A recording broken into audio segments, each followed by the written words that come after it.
मंत्र के माध्यम से समस्त गुरु सत्ताओं को प्रणाम करते हुए इस कक्षा के लिए हम आशीर्वाद प्राप्त करें। ओम भूर्भुवः स्वः तत्सवितुर्वरेण्यं भर्गो देवस्य धीमहि धियो यो नः प्रचोदयात्। बाबूजी को प्रणाम, सभी साधकों को प्रणाम। आज की कक्षा का विषय दिया गया है वो है गायत्री स्मृति। गायत्री से तो हम सभी परिचित हैं। गायत्री का अर्थ है प्राण। प्राणों की साधना ही गायत्री साधना कही जाती है। इसमें स्मृति और जुड़ा हुआ है। स्मृति को समझना पड़ेगा, स्मृति क्या होती है। शाब्दिक अर्थ देखें तो स्मृति का अर्थ होता है याद किया हुआ, जो स्मृति में रहे, जो विस्मृत ना हो, वो स्मृति है। सामान्य अर्थों में देखें तो स्मृति को नैतिक उपदेशों का एक संग्रह समझा जा सकता है। इन उपदेशों का आधार क्या होता है? जो वर्तमान हमारी सामाजिक परंपराएं होती हैं, वही इन उपदेशों का आधार होती हैं। चूंकि समाज और उसकी परंपराएं हमेशा एक जैसी नहीं रहती हैं, हमेशा बदलती रहती हैं काल के साथ, तो इसलिए स्मृतियां भी सर्वकालिक नहीं होती हैं। पुरातन काल में जो पहली स्मृति मानी जाती है वो मनुस्मृति मानी जाती है। उसके बाद भी बहुत सारी स्मृतियां आई, कुल प्रमुख रूप से 18 स्मृतियां हैं हमारे पास। और पराशर स्मृति अभी भी प्रचलन में है। जो सबसे लेटेस्ट स्मृति गुरुदेव ने दिया है आज के काल के अनुसार, वो गायत्री स्मृति है। धर्म ग्रंथों को देखें तो स्मृति के अलावा एक और श्रेणी होती है श्रुति की। श्रुति इसलिए कहा गया कि ईश्वरीय वाणी होती है और उसको चिदाकाश में स्थित होकर ब्रह्मा जी ने ईश्वर से सुना और हमारे ऋषि उसके दृष्टा बने, और उसके अंतर्गत वेद आ जाते हैं, उपनिषद आ जाते हैं, अरण्यक, ब्राह्मण, ब्रह्मसूत्र, ये सब श्रुति के अंतर्गत आ जाते हैं। और ये जो पुराण होते हैं, 18 मुख्य पुराण हैं, और रामायण महाभारत भी स्मृति के अंतर्गत इनको माना जाता है। हमारे ऋषि मुनि श्रुति के जो मंत्र थे उनको अपनी स्मृति के आधार पर जिन ग्रंथों की रचना की है वे स्मृति ग्रंथ कहलाते हैं। स्मृति ग्रंथों में दो मुख्य भाग होते हैं। एक तो आत्मिकी वाला पोर्शन होता है जिसमें ब्रह्म विद्या होती है, और दूसरा जो पोर्शन होता है उसमें जो हमारे भौतिक जीवन होता है उसकी क्या मर्यादा होनी चाहिए, ये होता है।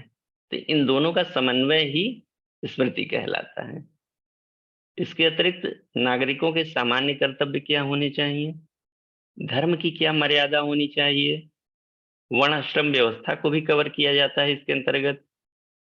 राजा का क्या धर्म होना चाहिए, प्रजा का क्या धर्म होना चाहिए, हमारी दैनिक क्रियाकलाप क्या होने चाहिए, स्त्री और पुरुषों के अलग अलग कर्तव्य क्या होने चाहिए, ये सारे जो गाइडलाइंस होती हैं ये स्मृति में दी गई होती हैं, दिशा निर्देश होते हैं सबके लिए। गायत्री स्मृति की बात करें तो गायत्री महामंत्र में 24 अक्षर हैं और एक एक अक्षर से एक एक सूत्र दिया गया है। 24 अक्षर, 24 सूत्र। तत्सवितुर्वरेण्यम भर्गो देवस्य धीमहि धियो यो न प्रचोदयात्, ये गायत्री मंत्र हो जाता है। और इसमें ओम भूर्भुवः स्वः जोड़ देते हैं विद्यार्थियों के साथ, तो एक सूत्र उससे भी है, तो कुल 25 सूत्र हो जाते हैं।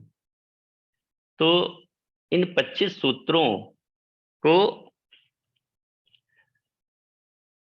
आज की कक्षा में कवर करना है हमें। तो हम चलते हैं पहले सूत्र की ओर। पहला सूत्र ओम भूर्भुवः स्वः से है। सूत्र इस प्रकार है, भूर्भुवः स्वः त्रयो लोका व्याप्तम ओम ब्रह्म तेषु ही। स एव तथ्यतो ज्ञानी यस्तद वेत्ति विचक्षणः। इसका अर्थ भी गुरुदेव ने लिख दिया है स्वयं ही, ताकि लोग अर्थ का अनर्थ न करें। क्योंकि ज्यादातर हमारे धर्म ग्रंथों के साथ यही हुआ है कि अर्थ का अनर्थ कर दिया गया है, इसलिए गुरुदेव ने वो अवसर ही नहीं दिया है। उन्होंने स्वयं ही इसकी टीका भी लिख दी है। इसकी टीका है, भू भुव स्व, ये तीन लोक हैं, उन तीनों लोकों में ओम ब्रह्म व्याप्त है। जो बुद्धिमान उस ब्रह्म को जानता है वही वास्तव में ज्ञानी है। अब इसमें तीनों लोकों में ओम ब्रह्म व्याप्त होने का क्या अर्थ है? इसका सामान्य अर्थ ये हम मान सकते हैं, ईश्वर सर्वव्यापी है। छोटा सा अर्थ। ईश्वर की सर्वव्यापकता को जानने का अर्थ भी सामान्य नहीं है, ये भी ईश्वर की तरह बहुत व्यापक है कि इसकी केवल इंफॉर्मेशन होना पर्याप्त नहीं है। कि हमें इंफॉर्मेशन है कि ईश्वर सर्वव्यापी है, ये हमारे चिंतन, चरित्र और व्यवहार में दिखाई पड़ना चाहिए। जब हम ईश्वर को सर्वव्यापी मानेंगे तो हम निश्चित रूप से कोई भी गलत कार्य नहीं करेंगे, क्योंकि जहां भी हम गलत कार्य करने की ओर अग्रसर होंगे, वहां अगर हमारे चिंतन में ये आ जाएगा कि यहाँ भी ईश्वर है, तो ईश्वर के सामने हम गलत कार्य कैसे कर सकते हैं। तो इसकी साधना यही होती है कि हम किसी भी परिस्थितियों में, चाहे समाज में हो, लोगों के बीच हो या अकेले हों, आत्मानुशासन में रहें। जिस दिन आत्मानुशासन जितने अंशों में आ जाएगा, तो उतने अंशों में यह माना जाएगा कि ओम भूर्भुवः स्वः की साधना हो रही है। तो इसमें हमें अपने आप को खड़े करके देखना चाहिए कि हम कहाँ पर हैं। दूसरे अक्षर की ओर अगर चलें, तो दूसरे अक्षर की ओर जाने से पहले हम थोड़ा सा इसमें बताना चाहेंगे कि अब जो तत्, स, वि, तु, ये चार अक्षर जो आते हैं गायत्री महामंत्र के, जो प्रथम चार अक्षर हैं, तो ये वर्ण व्यवस्था है। वर्ण व्यवस्था जो आजकल काफी इसका क्या कहा जाए कि विरोध भी होता है, इसका काफी आलोचना भी होती है। आज समाज में एक बहुत ही ये प्रासंगिक विषय बना हुआ है, जो आजकल जाति व्यवस्था में भी परिवर्तित हो गया है। लेकिन जो प्राचीन वर्ण व्यवस्था थी, वो उसका वास्तविक स्वरूप क्या था, ये गायत्री महामंत्र बताता है। तो यहाँ ये समझ लेना जरूरी है कि वर्ण व्यवस्था का जो सही स्वरूप था, वो जन्म पर आधारित नहीं था। उसको अपने स्वार्थवश लोगों ने जन्म पर आधारित कर दिया, और उसी के कारण आज समाज में कई सारी परेशानियां खड़ी हो गई हैं। तो स्कंद पुराण में देखें तो एक श्लोक भी आता है कि जन्मना जायते शूद्र संस्कारात् द्विजम उच्यते, वेद पाठात भवेत विप्र ब्रह्म जानाति ब्राह्मण। हर कोई शूद्र पैदा होता है। शूद्र पैदा होने का क्या अर्थ है कि जब व्यक्ति पैदा होता है, बालक पैदा होता है, तो वो आध्यात्मिक ज्ञान के मार्ग से अनभिज्ञ होता है। जब संसार की पीड़ा हो उसको पता चलती है, तब वो ज्ञान के मार्ग को खोजने के लिए प्रेरित होता है, और जो ये मार्ग खोजता है वही ब्राह्मण बनता है। तो ब्राह्मण के लिए क्या पहचान बताई गई है, ये हमें अगला श्लोक बताता है। तत्अक्षर। तत्अक्षर कहता है, तत्तु ज्ञास्तु विद्वांसो ब्राह्मणा स्वतपोबलै अंधकारम अपाकुर्यो लोकाद अज्ञान संभवम। इसका अर्थ क्या है? तत्वदर्शी विद्वान ब्राह्मण अपने एकत्रित तप के द्वारा संसार से ज्ञान द्वारा अज्ञान से जो उत्पन्न अंधकार है उसको दूर करें। तो इसमें जो तत्अक्षर है वो ब्राह्मण को परिभाषित कर रहा है। योग्यताएं क्या बताई गई हैं? 3 योग्यताएं बताई गई हैं। पहली योग्यता है तत्वज्ञानी होना चाहिए। दूसरी योग्यता विद्वान होना चाहिए। तीसरी योग्यता तपस्वी होना चाहिए। तत्व ज्ञान पे अगर हम देखें तो तत्व ज्ञान क्या होता है कि सृष्टि संसार को यदि हम तत्व से नहीं देख पा रहे हैं, ज्ञान के नेत्रों से नहीं देख पा रहे हैं, तो हम तत्वज्ञानी नहीं कहे जाएंगे। गीता में भी देखें तो भगवान श्री कृष्ण ने अर्जुन को जब विषाद हुआ था तो विषाद योग के बाद सांख्य योग पे ही गए हैं, तत्वों का वर्णन किया है उन्होंने। तो हमें भी इस संसार को तत्व दृष्टि से देखना चाहिए। गुरुदेव ने भी एक वाङ्मय लिखा है, तत्व दृष्टि से बंधन मुक्ति।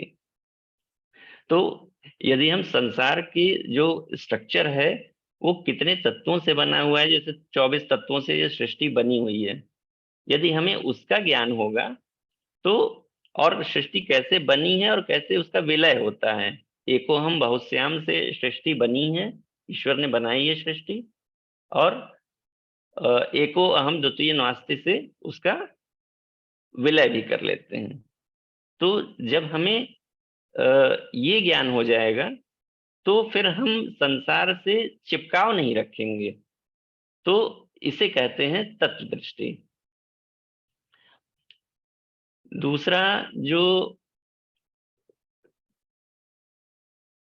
दूसरा जो ब्राह्मण का पहचान बताई गई है, वो बताई गई है विद्वान होना चाहिए। विद्वान यानी शिक्षा के साथ साथ विद्या भी होनी चाहिए। शिक्षा तो केवल पेट भरने के लिए, कोई रोजगार करने के लिए आवश्यक है, और विद्या क्यों आवश्यक है? विद्या हमें अपनी चेतना के परिष्कार के लिए आवश्यक है। तीसरा जो लक्षण बताया गया है, तपस्वी होना चाहिए। तपस्वी होने से क्या लाभ होते हैं? जब हम तप करते हैं, जैसे सोने को तपाया जाता है तो उसके अंदर की अशुद्धियां बाहर निकलती हैं और शुद्ध सोना प्राप्त होता है। तो ऐसे ही जब हम अपने आप को तपाते हैं तो हमारे शरीर, मन, आत्मा के ऊपर जो अशुद्धियां पड़ी हुई हैं वो निकल जाती हैं। तो हम विशुद्ध रूप में अपने आप को देख पाते हैं। तो इन तीनों गुणों को अपने अंदर ग्रहण करके किसी भी घर में पैदा हुआ व्यक्ति ब्राह्मण बन सकता है। और ये तीनों योग्यताएं जब आ जाएंगी तो उसका समाज में उपयोग करके अज्ञानता से जो उत्पन्न कष्ट है, अंधकार है, उसको दूर करता है।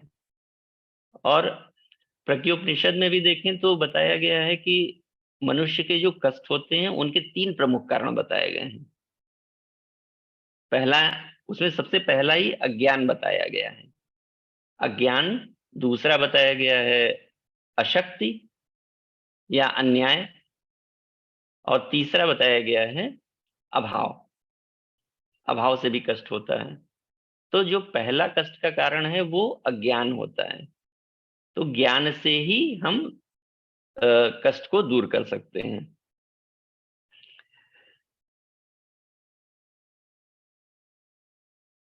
और जो लोग संसार को ज्ञान के नेत्रों से नहीं देख पाते, वे क्या करते हैं कि इस परिवर्तनशील संसार की वस्तुओं के साथ अपनी चेतना का चिपकाव बना लेते हैं, और ये चाहते हैं कि जो भी वस्तुएं हैं वे वैसी ही बनी रहें, चाहे लोगों के साथ प्रियता बना लेते हैं या वस्तुओं के साथ। और चूंकि शरीर और संसार दोनों ही परिवर्तनशील है तो ये संभव नहीं हो पाता कि वे वैसी स्थिति में बने रहें। तो जब वो परिवर्तन होता है तो उसको एक्सेप्ट न कर पाने के कारण कष्ट होता है। तो अपने आप को शरीर न मानते हुए यदि हम आत्मा मानेंगे तो फिर जीवन भर धन और पदार्थों के संचय में नहीं लगे रहेंगे और इस कष्ट से हम मुक्त हो जाएंगे। तो इसलिए हर व्यक्ति को तत्वज्ञानी, विद्वान और तपस्वी होना चाहिए। तो जितने अंशों में हम इसको अपने अंदर ग्रहण कर पाएंगे उतने अंशों में हम भी ब्राह्मण कहे जाएंगे। तो हमें अपने आप को भी इसमें खड़ा करके अवश्य देखना चाहिए कि हम कितने अंशों में इसमें खरे उतरते हैं। दूसरा अक्षर पे चलते हैं, स अक्षर। स अक्षर क्षत्रिय को परिभाषित करता है और उसके कर्तव्य भी बताता है। क्या कहता है स अक्षर? सत्तावंतस तथा शूरा क्षत्रिया लोक रक्षका, अन्याय अशक्ति संभूता ध्वंस ये युर्हि त्वापद। इसकी टीका है, सत्तावान और संसार के रक्षक क्षत्रिय अन्याय और अशक्ति से उत्पन्न होने वाली आपत्तियों को नष्ट करें। यहाँ क्षत्रिय को परिभाषित किया गया है। लक्षण क्या बताए गए हैं? सत्तावान होना चाहिए। सत्तावान मतलब हाथ में प्रशासनिक शक्ति जिसके हो उसे क्षत्रिय कहा जाएगा। दूसरा जो लक्षण बताया गया है वो शूरवीर होना चाहिए, सत्तावन तथा शूरा। और तीसरा लक्षण, अनिवार्य लक्षण जो है वो लोक रक्षक होना चाहिए। लोगों को प्रताड़ित करने वाला नहीं होना चाहिए, लोगों की रक्षा करने वाला होना चाहिए, तो क्षत्रिय कहा जाएगा। ये लक्षण जिस किसी के अंदर हो वो किसी भी घर में जन्मा हो क्षत्रिय कहलाएगा। तो लक्षण बता दिए। अब कर्तव्य, अगली लाइन में कर्तव्य बता रहे हैं। तो जो लोग अन्याय और निर्बलता से उत्पन्न कष्ट सह रहे हैं, जिनके अंदर शक्ति नहीं है, ना तो शक्ति है और ना एडमिनिस्ट्रेटिव पावर है, तो वो जो कष्ट सह रहे हैं उनके कष्टों को दूर करने वाला होना चाहिए। ईश्वर शक्ति और पावर इसीलिए देता है कि उससे दूसरों की सेवा की जाए और दूसरों की सुरक्षा की जाए, न कि दूसरों को प्रताड़ित किया जाए। तो प्रज्ञापनिषद में क्योंकि ये भी बताया गया है कि अन्याय और अशक्ति से कष्ट होता है, तो हम सभी के अंदर कुछ न कुछ मात्रा में क्षत्रियत्व अवश्य होना चाहिए। कि मान लीजिए आपके परिवार पर ही कोई संकट आता है तो हमें वो पराक्रम होना चाहिए, क्षत्रियत्व होना चाहिए कि हम उनकी रक्षा कर सकें। तो हमें अवश्य ये गुण भी अपने अंदर डेवलप करना चाहिए। स के बाद वी अक्षर आता है। वी अक्षर वित्त की शक्ति यानी वैश्य वर्ण जो है उनके क्या कर्तव्य हैं वो बताता है। स वी अक्षर कहता है कि वित्त शक्तिया तु कर्तव्या उचित अभाव पूर्तया, न तो शक्तिया तया कार्यम दर्पो धत्ते प्रदर्शनम। इसका अर्थ है धन की शक्ति के द्वारा उचित अभावों की पूर्ति की जाए और उस शक्ति के द्वारा घमंड और उद्दंडता का प्रदर्शन नहीं करना चाहिए। तो ये सूत्र हमें क्या संदेश देता है? पहला संदेश है कि हमें कम से कम इतना जरूर अर्न करना चाहिए कि अपने परिवार की जो उचित आवश्यकताएं हैं हम उसकी पूर्ति कर सकें। मतलब हमें स्वावलंबी होना चाहिए, दूसरों पर निर्भर नहीं रहना चाहिए। परावलंबन भी एक बहुत बड़ा कष्ट का कारण होता है, शूल होता है। तो धन की कुछ मर्यादाएं भी बताई गई हैं दूसरी लाइन में कि उससे हमें अहंकार और उद्दंडता का प्रदर्शन नहीं करना है। धन वो, लेकिन वो अच्छे कार्यों में लगे और उद्दंडता का प्रदर्शन हम न करें। तो इसका एक प्रैक्टिकल उदाहरण मुझे अभी जल्दी ही देखने को मिला था। हमारे जो पंचकोश के साधक परिवार के आचार्य जी हैं श्री वीरेंद्र प्रसाद यादव जी ने तो बहुत ही सुंदर उदाहरण उन्होंने प्रस्तुत किया था। उनकी पुत्री का विवाह का अवसर था। तो वर वधू दोनों ही साइंटिस्ट हैं, मतलब शिक्षा में भी टॉप पर हैं और टॉप पोस्ट पर भी थे। तो उन्होंने पूरे समाज के सामने ये उदाहरण प्रस्तुत किया कि उन्होंने पूरी सादगी के साथ दिन के समय आदर्श विवाह अपने गांव से ही किया था और मुझे भी सुअवसर मिला था उसमें सम्मिलित होने का। तो ऐसे उदाहरणों से समाज को प्रेरणा मिलती है कि शादियों में आजकल जो धन का अपव्यय हो रहा है और प्रदर्शन हो रहा है वो बंद होना चाहिए। तो वी अक्षर से अवश्य हम सभी प्रेरणा लें और अपने आप को उसमें खड़ा करके अवश्य देखें कि हम कितना उसको फॉलो कर पा रहे हैं, और यदि नहीं कर पा रहे हैं तो हमें अवश्य इसको अपने जीवन में उतारना चाहिए। चौथा अक्षर जो आता है वी के बाद तू, वो चौथा वर्ण जो है शूद्र वर्ण, श्रमिक वर्ग, उसकी महिमा बता रहा है। तू अक्षर कहता है तुषाराणाम प्रपातेपि यत्नो धर्मस्तु चात्मनः महिमा च प्रतिष्ठा च प्रोक्ता परिश्रमस्य ही। ये कहता है तुषारापात में भी प्रयत्न करना आत्मा का धर्म है, श्रम की महिमा और प्रतिष्ठा अपार है, ऐसा कहा गया है। तुषारापात मतलब विपरीत परिस्थितियों में भी हमें श्रम करना नहीं छोड़ना चाहिए। तो श्रम की ही महिमा है कि ये संसार इतने व्यवस्थित तरीके से चल पा रहा है। अगर हम इमेजिन करें कि श्रमिक वर्ग ना हो तो संसार में क्या क्या समस्याएं पैदा हो जाएंगी, जस्ट इमेजिन करेंगे तो हमें पता चल जाएगा इस वर्ग की महिमा कितनी बड़ी है। तो सभी को कुछ ना कुछ श्रम तो करना ही पड़ता है, बिना श्रम के कोई भी नहीं रह सकता। तो गहराई से देखा जाए तो हम ये पाएंगे कि एक ही व्यक्ति के अंदर ब्राह्मण, क्षत्रिय, वैश्य और शूद्र, ये चारों ही गुण होते हैं। जैसे हम ज्ञानार्जन करते हैं तो हम ब्राह्मण होते हैं, और परिवार की सुरक्षा करते हैं तो क्षत्रिय, धन कमाते हैं तो वैश्य, और श्रम करते हैं तो शूद्र हैं। तो चारों ही गुण एक के अंदर हैं, जन्म से ये नहीं होते हैं। तो कर्तव्य परायणता हम सभी के अंदर होनी ही चाहिए, और कर्तव्य परायणता धार्मिकता का भी एक बहुत बड़ा फैक्टर है। जो कर्तव्य परायण नहीं है वो धार्मिक भी नहीं है। अब जल्दी जल्दी चलते हैं कि अगले दो अक्षरों की ओर।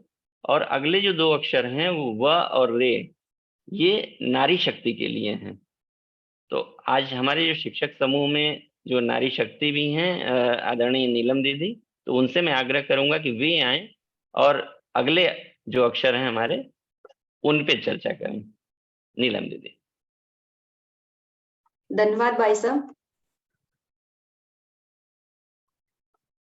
बाबूजी को प्रणाम, सभी साधकों को प्रणाम। बदनारी विना कोन्यो निर्माता मनुसंतते महत्वं रचना सकते है स्वस्या नार्या हि ज्ञायताम्। इसका अर्थ है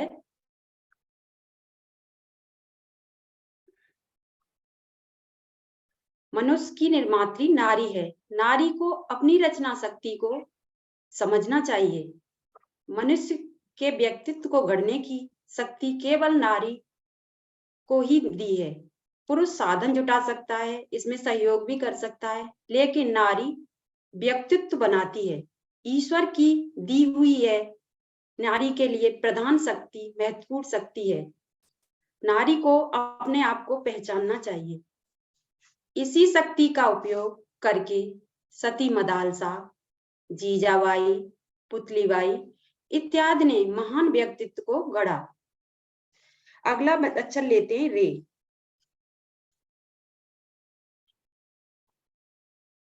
रेव निर्मला नारी पूजनीया संताप सदा यतो हि सैवलोके आस्मिन् साक्षात् लक्ष्मीर्मता बुधहे।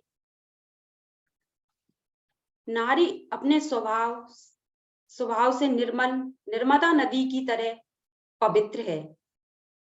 निर्मदा नदी में मिलने वाला हर पत्थर शिवलिंग होता है। नारी में कभी कभी विपरीत परिस्थितियों बस दोष दुर्गुण आ सकते हैं, लेकिन यह उसके पवित्र स्वभाव को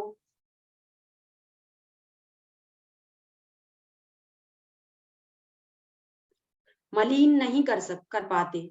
जैसे स्फटिक मणि को किसी रंगीन पदार्थ के पास रखा जाए तो वह उसी रंग की दिखाई देने लगती है, और उस पदार्थ को, रंगीन पदार्थ को अगर हटा दिया जाए तो वह शुद्ध, निर्मल, शुभ्र मणि ही दिखाई देती है। नारी साक्षात लक्ष्मी है। जहां नारी सुलक्षणी है, बुद्धिमती है, सहयोगिनी नारी होती हैं, वहां गरीबी में भी अमीरी का आनंद लिया जा सकता है। इसलिए सज्जन पुरुषों को नारी का सम्मान करना चाहिए। गायत्री का रे अक्षर नारी सम्मान की अभिवृद्धि चाहता है ताकि लोगों को मंगलमय वरदान प्राप्त हो। ऋणे अच्छ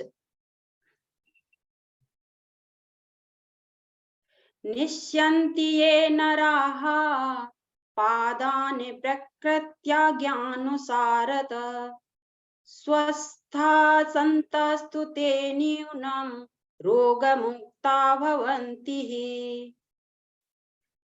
जो मनुष्य प्रकृति की आज्ञा अनुसार चलते हैं, स्वास्थ्य को ठीक रखने का राजमार्ग पता है उन्हें, प्रकृति के आदेश ही के अनुसार चलते हैं। प्रकृति के अनुसार चलने के लिए प्रमुख 10 नियम दिए हुए हैं।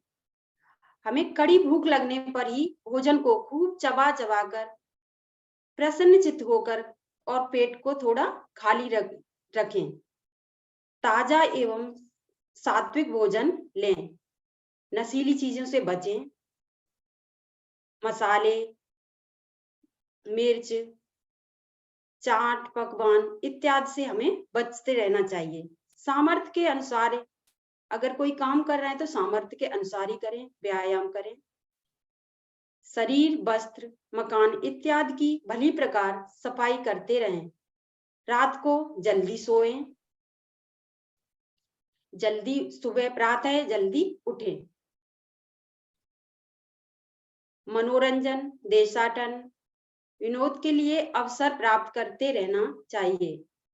कामुकता, चटोरेपन, अन्याय, बेईमानी, ईर्ष्या, द्वेष, चिंता, क्रोध आदि से हमें दूर रहना चाहिए।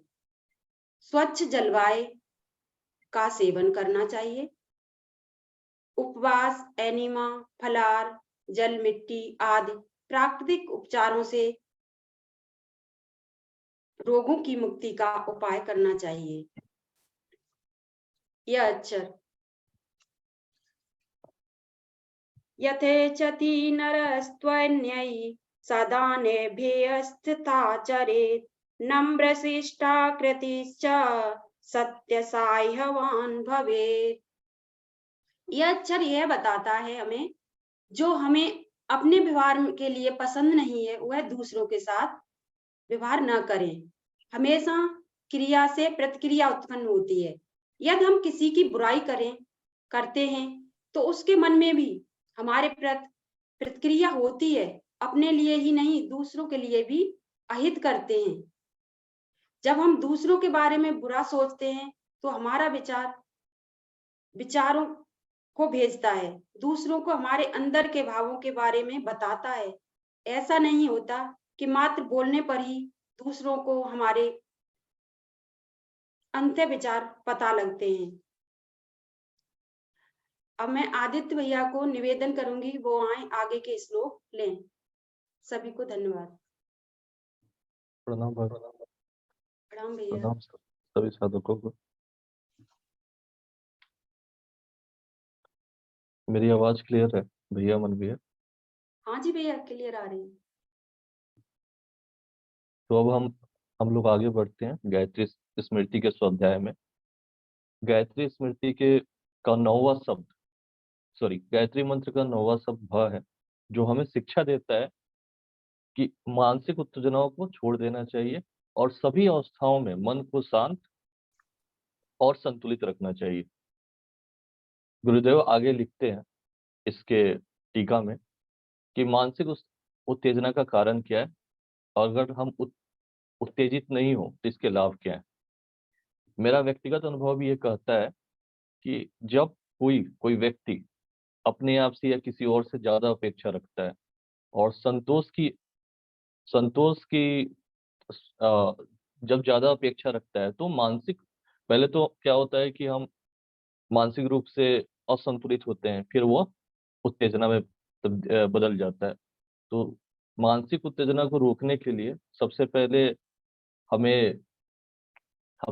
हमें अपनी अपेक्षाओं पे ध्यान देना चाहिए। दूसरा, सपोज करते हैं हम कि कोई व्यक्ति मानसिक उत्तेजित हो गया, अवसाद में आ गया, तो मेरा ये अनुभव कहता है इस सूत्र के बारे में कि अगर हम मानसिक उत्तेजना में आ गए हैं या अवसाद में आ गए हैं, तो सिर्फ ज्ञान ही, ऐसा ज्ञान रूपी अग्नि ही इस अवसाद से हमें बाहर कर सकता है। मेरा ये व्यक्तिगत अनुभव है। तो गुरुदेव इस सूत्र की व्याख्या में भी यही बोलते हैं कि जैसे कि शोक, निराशा, घबराहट, इन सबों से मानसिक उत्तेजना की उत्पत्ति होती है।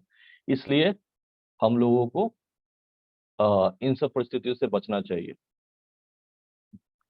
अब हम अगले शब्द की तरफ बढ़ते हैं। अगला शब्द गो है।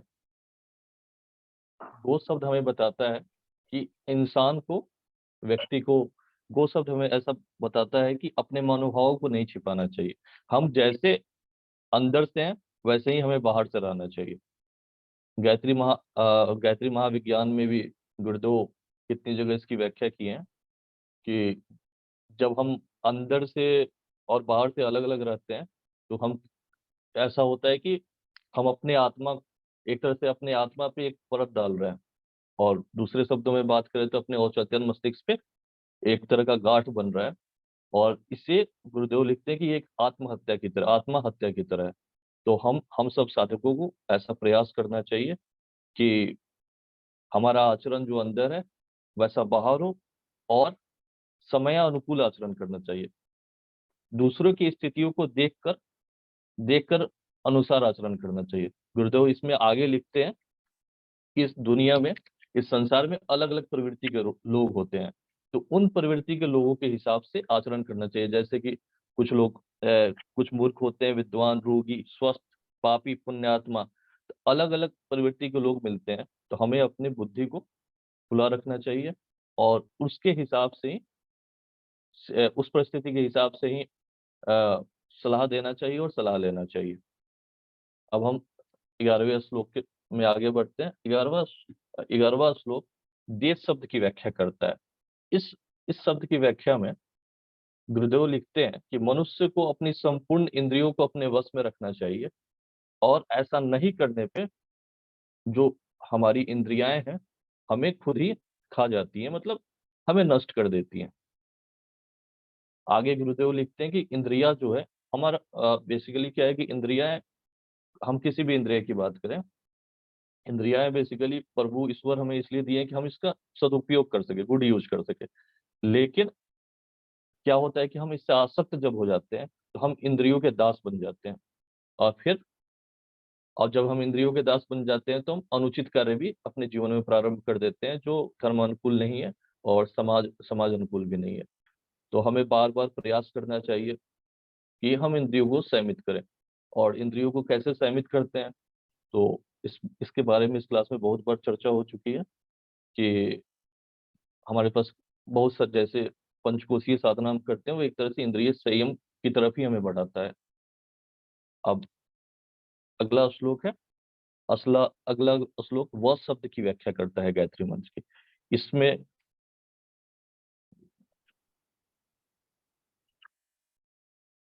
हाँ, अगला श्लोक जो 12वां शब्द है गायत्री मंत्र का, वह शब्द की व्याख्या करता है। इसमें गुरुदेव लिखते हैं कि मनुष्य को बाहर और भीतर सब तरह से पवित्र रहना चाहिए, क्योंकि पवित्रता ही प्रसन्नता का कारण होता है। ये जो शब्द है, ये शब्द बहुत ही मुझे आवश्यक लगा, क्योंकि मैं बहुत दिनों से सोचता था कि जब हम कंफ्यूजन में जाते हैं, जब हम दुविधा में जाते हैं, तो दुख की उत्पत्ति होती है। तो प्रसन्नता की उत्पत्ति कैसे होती होगी? तो प्रसन्नता की उत्पत्ति पवित्रता के साथ होती है। क्योंकि अगर हम पवित्रता के साथ कोई कार्य को करते हैं तो हमारे अंदर आत्मविश्वास की उत्पत्ति होती है, और वही आत्मविश्वास, आत्मबल हमारे अंदर उत्पन्न करता है, और जिस आत्मबल से हम आत्मा के करीब, आत्म चेतना के करीब पहुंचते हैं।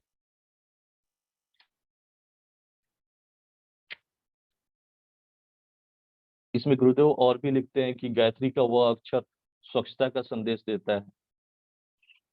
इस वह अक्षर से हमें प्रेरणा मिलती है कि हमें हर जगह स्वच्छ रहना चाहिए। स्वच्छ शरीर, स्वच्छ आचरण, स्वच्छ वस्त्र, स्वच्छ निवास, स्वच्छ सामान, स्वच्छ जीविका, स्वच्छ विचार, मतलब हर जगह स्वच्छता रखना चाहिए।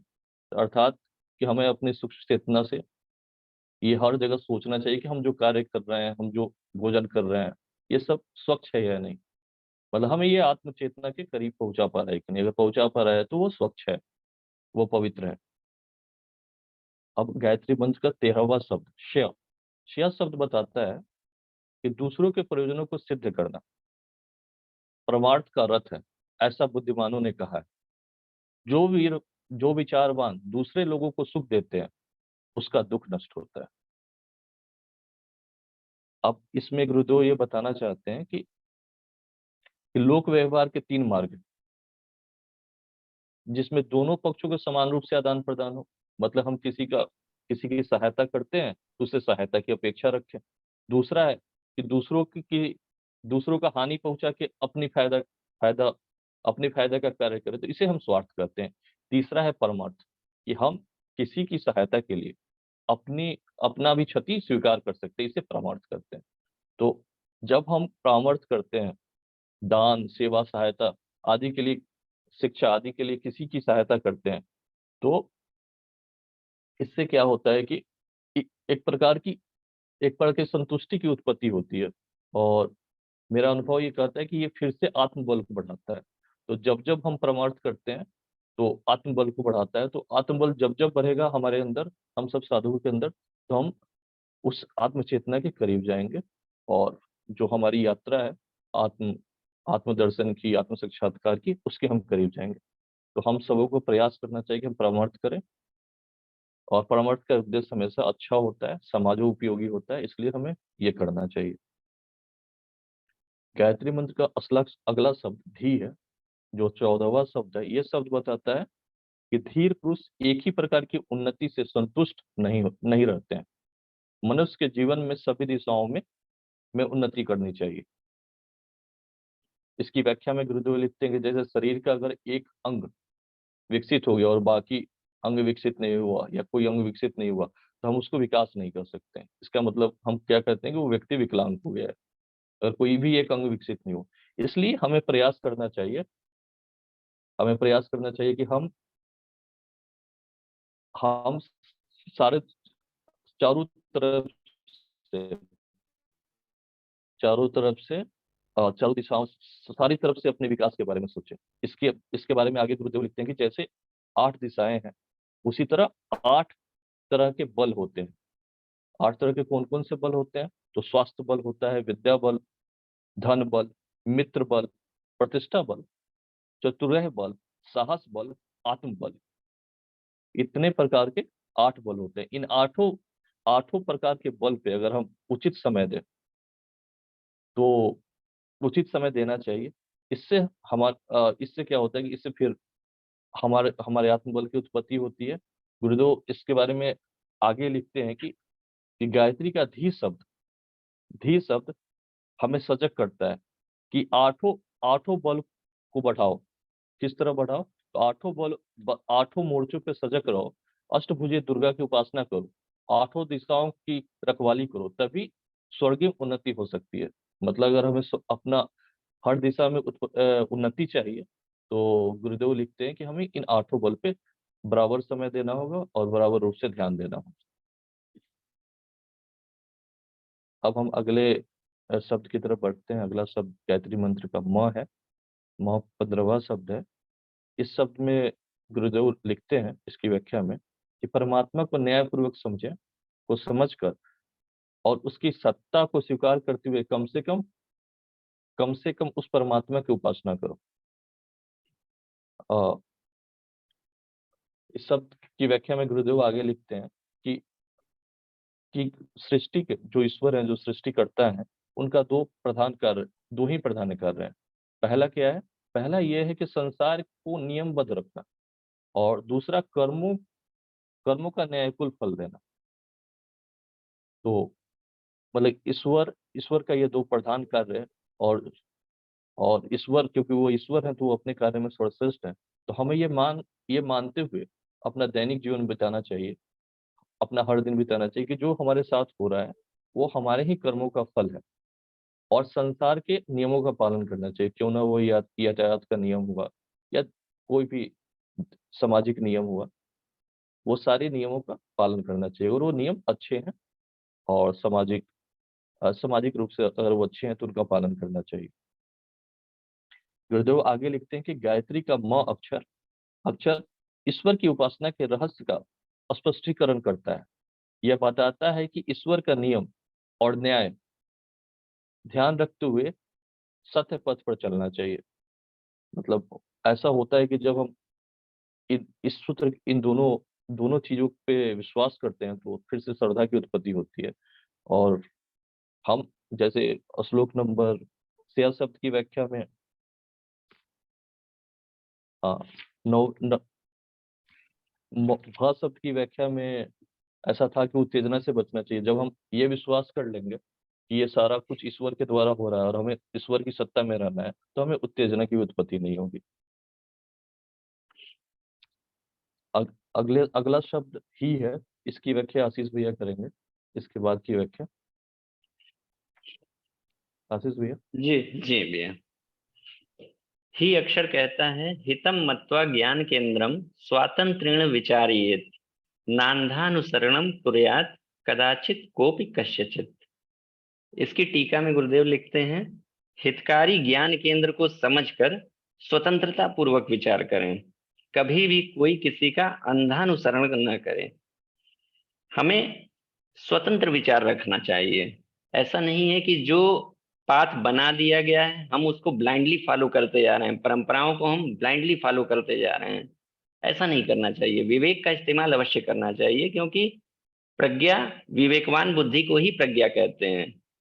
तो हम अपने जीवन के प्रत्येक क्षेत्र में इसको जरूर अप्लाई करें कि स्वतंत्र विचार जरूर करें, स्वतंत्र चिंतन अवश्य होना चाहिए। तो अपने आप को हम खड़ा करके देखें कि हम कितना स्वतंत्र चिंतन कर पा रहे हैं और बुद्धि और विवेक को कितना महत्व दे पा रहे हैं। अगला अक्षर धी अक्षर। धी अक्षर कहता है धिया मृत्युम स्मरन् मर्मम जानीयात् जीवनस्य च तदा लक्ष्यम समालक्ष्य पादौ संततिमाक्षिपेत्। जीवन और मृत्यु का मर्म समझा रहा है। ये कहता है बुद्धि से मृत्यु का ध्यान रखें और जीवन के मर्म को समझें, तब अपने लक्ष्य की ओर निरंतर पैर बढ़ाएं। पैर बढ़ाने का मतलब अग्रसर हों। इसका जो व्याख्या है कि शरीर और संसार ये कभी भी नष्ट हो सकते हैं, मृत्यु कभी भी आ सकती है, और जो संसार है, धन संपदा, ये भी कभी भी जा सकती है। तो हमें इसके लिए सदैव तैयार रहना चाहिए कि ये हमारे नियंत्रण में नहीं है। मृत्यु किसी भी क्षण आ सकती है, इसलिए हमें अपने टारगेट, हमारा जो अल्टीमेट टारगेट है, उसको हमेशा याद रखना चाहिए। और जब हम अपना टारगेट याद रखेंगे तो हमारे जो भी कर्म होंगे वो उसकी प्राप्ति की दिशा में ही अग्रसर होंगे। तो अब मेरा जो इसमें इसको याद कैसे रखा जाए, विस्मृति हो जाती है। तो मेरा जो पर्सनल इसमें एक ये चलता है कि थोड़ा सा फिल्मों और गानों का तो सभी को थोड़ा सा शौक होता ही है, मुझे भी है। तो मैंने उसमें क्या किया है कि जो जीवन के दर्शन से जुड़े फिल्म या गीत हैं, मैंने उनको इसमें शामिल किया है। कि जैसे एक फिल्म का नाम मैं बताना चाहूँगा, राजेश खन्ना साहब की फिल्म आनंद है, तो वो सभी ने देखी होगी। तो उसके जो डायलॉग्स हैं वो बड़े अच्छे हैं कि उन्होंने कहा है जिंदगी बड़ी होनी चाहिए, लंबी नहीं। हम सब रंगमंच की कठपुतलियां हैं जिनकी डोर ऊपर वाले के हाथों में बंधी हुई है। कौन कब उठेगा कोई नहीं बता सकता है, केवल ईश्वर जानता है।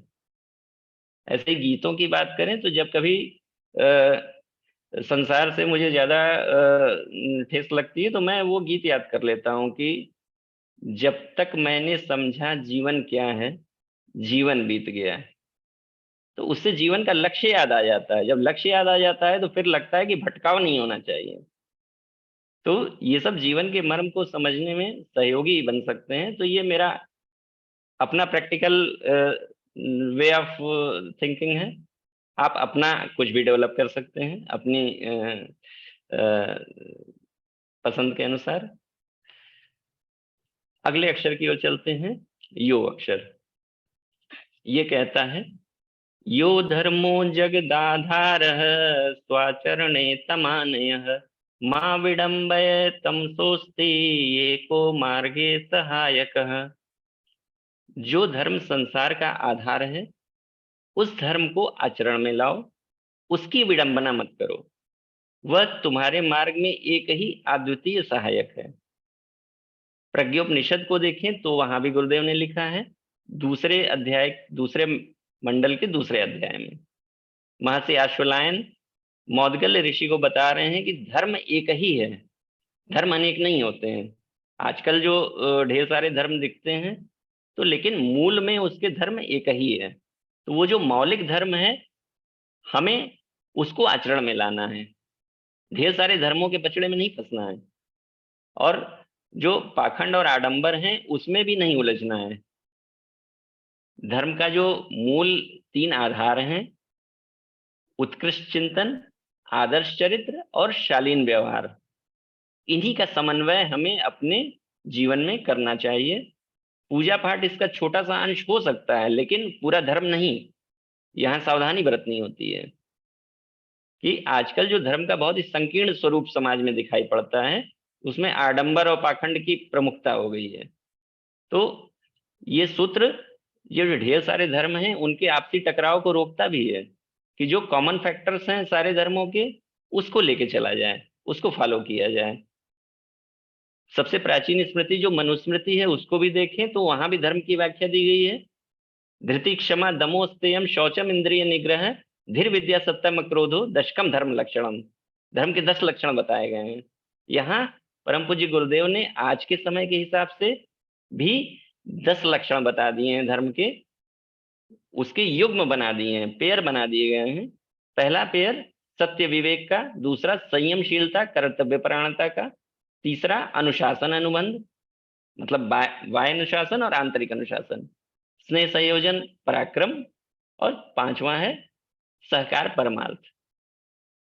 तो देखिए, इसमें पूजा पाठ और आडंबर पाखंड कहीं नहीं आ रहा है। धर्म के ये 10 आधार हैं, उसमें हम अपनी बाह्य आकृति वैसी न बना करके भी हम धार्मिक हो सकते हैं। आवश्यक नहीं कि हम धार्मिक दिखें, हम अंदर से धार्मिक हैं या नहीं है, ये लक्षण हमें बताते हैं। तो हमें जरूर इन सारे लक्षणों को अपने अंदर असेसमेंट करना चाहिए कि हम कितने अंशों में इन लक्षणों को धारण कर पाए हैं। समय की मर्यादा है, इसलिए अब थोड़ा और जल्दी से आगे बढ़ते हैं। यो अक्षर कहता है, योजनम व्यसनेभ्य स्यात्तानि पुंसस्तु शत्रुव मिलित्वैतानि सर्वाणि समये घनंति मानवम। व्यसनों से योजन भर दूर रहें, मतलब बहुत दूरी बनाए रखें, बिल्कुल भी नजदीक न जाएं, क्योंकि वे मनुष्य के शत्रु हैं। ये सब मिलकर समय पर मनुष्य को मार देते हैं। व्यसनों को प्राणघातक शत्रु बताया गया है। व्यसनों में क्या क्या आता है? नशीले पदार्थ प्रमुख रूप से आते हैं, और इसके अलावा भी कुछ आदतें हैं, वो भी व्यसन हो सकती हैं। जैसे आजकल सोशल मीडिया का व्यसन भी बहुत हो गया है। घर का भोजन छोड़कर लोग रेस्टोरेंट में भी फ्रिक्वेंटली जाने लगे हैं। कभी कभार तो ठीक है, लेकिन इसकी आदत बन जाए तो व्यसन में आ जाता है, और ये नुकसान भी बहुत करता है लंबे समय में। आजकल स्टूडेंट्स के लिए भी पढ़ाई छोड़ करके अगर टीवी, सिनेमा, मोबाइल में लगे हुए हैं तो वो भी एक व्यसन है। और नशीले पदार्थ तो प्राणघातक होते हैं, लंबे समय में तो बहुत नुकसान पहुंचा सकते हैं, मृत्यु का कारण बन सकते हैं। तो इसलिए हमें इससे बहुत दूरी बनाए रखनी चाहिए। मेरा अनुभव तो विशेष कुछ नहीं रहा है, क्योंकि कोई व्यसन ऐसा रहा नहीं। तो लेकिन जिनका भी कोई व्यसन हो तो इस अक्षर की साधना करके व्यसनों से योजन भर दूर रहें। न अक्षर, न शृण्वे कामिमां वार्ता जागृतस्त्वं सदा भव सप्रमादं नरं नूनं व्याक्रामन्ति विपक्षिणः। यहाँ गायत्री महामंत्र कह रहा है कि हमारी एक बात सुनो। गायत्री महामंत्र कह रहा है कि हमारी एक बात सुनो। क्या सुनो? हमेशा जागृत रहो, क्योंकि निश्चय ही सोते हुए मनुष्य पर दुश्मन आक्रमण करते हैं। तो हमेशा सावधान रहना है। जो 10 शूल बताए गए हैं, तो उसमें असावधानी, मुझे लगता है सबसे पहला शूल असावधानी ही है। तो अलर्टनेस या अवेयरनेस हमेशा रहनी चाहिए, किसी भी फील्ड में हो, चाहे अपनी हेल्थ हो, अपनी ड्यूटी हो, बिजनेस हो, स्टूडेंट्स की पढ़ाई हो, तो अवेयर हमेशा रहें। माता पिता भी बच्चों के पालन पोषण में हमेशा अवेयर रहें। जहां भी अवेयरनेस कम होगी घाटा होगा, नुकसान हो जाएगा। तो अपना अनुभव भी इस क्षेत्र में थोड़ा कड़वा ही रहा है। तो मैं गलती क्या करता था, जो अगला अक्षर की व्याख्या आएगी प्र अक्षर की, तो उसमें मेरी साधना थोड़ी असावधानी की सीमा तक जा रही थी। तो तो उसको मैंने थोड़ा सा कंट्रोल किया है। तो आगे अब इसका थोड़ा लाभ मुझे मिल पा रहा है। तो प्र अक्षर की साधना देखते हैं। प्रकृत्या तु भवोदारो नानुदारः कदाचन चिन्त्योदार दृष्टैव तेन चित्तम विशुध्यति। ये कहता है स्वभाव से ही उदार हो, कभी भी अनुदार मत बने, उदार दृष्टि से ही विचार करें, ऐसा करने से चित्त शुद्ध हो जाता है। हमेशा हमारी ही बात सही है ऐसा मानना ही अनुदारता कहलाती है। दूसरों का पक्ष न सुनना और समझने का प्रयास भी न करना। तो आजकल देखा जाए तो अधिकतर परिवारों में जो कलह का मूल में यही कारण मिलता है कि मैं ही सही हूँ। पति पत्नी के बीच में भी यही बात आती है कि जो भी विवाद होते हैं तो मैं ही सही हूँ, दूसरे को हम सुनना समझना ही नहीं चाहते हैं। तो मुझे तो प्रअक्षर की साधना थोड़ी रिवर्स डायरेक्शन में करनी पड़ी कि मैं अत्यधिक उदारता से कष्ट पा रहा था। तो मेरा अपना दृष्टिकोण कहीं बहुत गहराई में दब चुका था। तो अभी कुछ हद तक इस पर मैं काम कर पाया हूँ, लेकिन इतने से भी बहुत राहत मुझे मिल गई है। चो अक्षर सत्संग की महिमा बताता है। चोदयत्येव सत्संगो धीयमस्य फलम महत् स्वमत सज्जनैर्विद्वान् कुर्यात् पर्यावृतम सदा। सत्संग बुद्धि को प्रेरणा देता है, इस सत्संग का फल महान है, इसलिए विद्वान हमेशा सज्जनों का सत्संग करें। तो सज्जनों का संग और स्वाध्याय भी इसी के अंतर्गत आ जाता है। और जो स्वाध्याय न कर सके वो सज्जनों और विद्वानों का संग करें, तो इससे भी उन्हें लाभ मिल जाएगा। तो हमारा इससे मनन चिंतन जो होता है वो सही दिशा में चलता है। पंचकोश साधना में तो गुरुदेव ने जैसे प्रतिदिन 2 घंटे की साधना बताई है, तो 1 घंटा स्वाध्याय ही बताया है। तो प्रतिदिन स्वाध्याय से हमारी मनोवृत्तियां जो हैं वो सन्मार्ग की ओर प्रेरित होती हैं। और मैं अपना अनुभव कहूँ तो मैं क्रिया योग थोड़ा कम ही कर पाता हूँ, उसका प्रैक्टिकल पे थोड़ा कम समय दे पा रहा हूँ, लेकिन स्वाध्याय में मैं अपनी रुचि ज्यादा पा रहा हूँ। तो इसका फल भी ये मिल रहा है कि सद्विचार लगातार रिफ्रेश होते रहते हैं। तो उससे जो अज्ञानता जन्य कष्ट होते हैं वो काफी कम हो गए हैं। तो ये लाभ मिला है। तो हम सभी को अपने को खड़ा करके अवश्य देखना चाहिए। अगला अक्षर द अक्षर। दर्शनम ह्यात्मनं कृत्वा जानीयादात्म गौरवम ज्ञात्वा तु तदात्मानं पूर्णोन्नति पदम नयेत्। आत्मा का दर्शन करके आत्मा के गौरव को पहचानो, उसको जानकर तब आत्मा को पूर्ण उन्नति के मार्ग पर ले चलो। तो आत्मा का गौरव कैसे पहचाना जाए?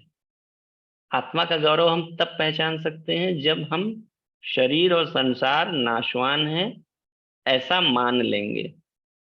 जब हम ऐसा मान लेंगे तो स्वतः हमारी दृष्टि शरीर संसार की ओर न होकर आत्मा परमात्मा की ओर हो जाएगी। गलती कहाँ करते हैं, हमारी दृष्टि हमेशा शरीर और संसार की ओर लगी रहती है, तो हमारी चेतना का चिपकाव भी उधर चला जाता है। और चूंकि वो परिवर्तनशील है इसलिए परिवर्तन से कष्ट होता है और हमारा आत्मिक विकास रुक जाता है। गीता में भी देखें तो कहा गया है ना सतो विद्यते भावो ना भावो विद्यते सत। यानी शरीर संसार की तो सत्ता ही विद्यमान नहीं है और आत्म तत्व का कहीं अभाव नहीं है, केवल हमारी दृष्टि उधर से इधर होनी है, बस अपना कल्याण हो जाएगा। तो हमें अपने आत्म सम्मान को बढ़ाने वाले ही कार्य करने चाहिए, आत्मा का गौरव जिससे बढ़ता रहे। अब गायत्री महामंत्र का आखिरी अक्षर यात्। यायात्सोत्तरदायित्वं निर्वहन् जीवने पिता कुपितापि तथा पापः कुपुत्रोऽस्ति यथा मतः। पिता पिता अपने उत्तरदायित्व को निभाता हुआ जीवन में चले, क्योंकि कुपिता भी उसी प्रकार पापी होता है जैसे कुपुत्र होता है। तो यहाँ पिता का अर्थ सिर्फ पिता पुत्र या पिता पुत्री नहीं है, तो पिता का अर्थ थोड़ा व्यापक लिया गया है, यहाँ हेड ऑफ द यूनिट को पिता कहा गया है। तो पिता के अलावा गुरु, पति पत्नी है तो पति, या राजा, राजा प्रजा लेंगे तो राजा शासक, या स्वामी और सेवक में स्वामी, तो ये सब पिता के अंतर्गत आ जाएंगे। तो इनकी ड्यूटीज बताई गई हैं कि इनके हाथ में चूंकि पावर होती है, मैनेजमेंट, एडमिनिस्ट्रेशन सारा इन्हीं के हाथ में होता है, तो इनकी रिस्पॉन्सिबिलिटी भी ज्यादा बताई गई है कि जो भी पिता हैं, गुरु हैं, पति हैं, शासक या स्वामी हैं, तो अपने उत्तरदायित्व को यदि पूरा नहीं करते हैं तो ऐसे में जो पुत्र है, शिष्य है, पत्नी है, प्रजा या सेवक, वो अगर बुरा होता है तो उसका उत्तरदायित्व हेड ऑफ द यूनिट पर ही जाता है। हालांकि दोनों की ड्यूटीज होती हैं, दोनों की अपनी जगह अपनी अपनी ड्यूटीज हैं, लेकिन responsibility head of the unit की अधिक होती है। तो अब मैं अगर अपना अनुभव कहूँ तो अब मेरी भी ये साधना प्रारंभ हो चुकी है, क्योंकि मेरा भी पुत्र अब 12वीं में है, तो अब उसको दिशा देने में मेरी साधना चल रही है। तो और इससे काफी लाभ मिल रहा है। और 6 बजने वाले हैं, तो मुझे लगता है कि समय भी हमने पूरा कर लिया है। तो अब मैं बाबूजी से भी हम लोग आशीर्वाद प्राप्त करें। आदरणीय बाबूजी।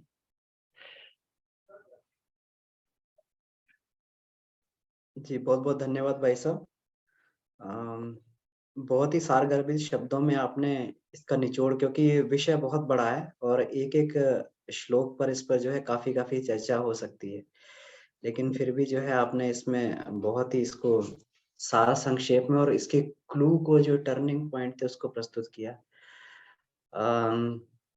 संक्षिप्त परिचय आज के जो टीचर्स हैं इनका, भाई साहब आदरणीय आशीष जी, ये गोरखपुर में इनका मुख्य निवास है और ये बीएसएनएल में इंजीनियर पद पर कार्यरत है।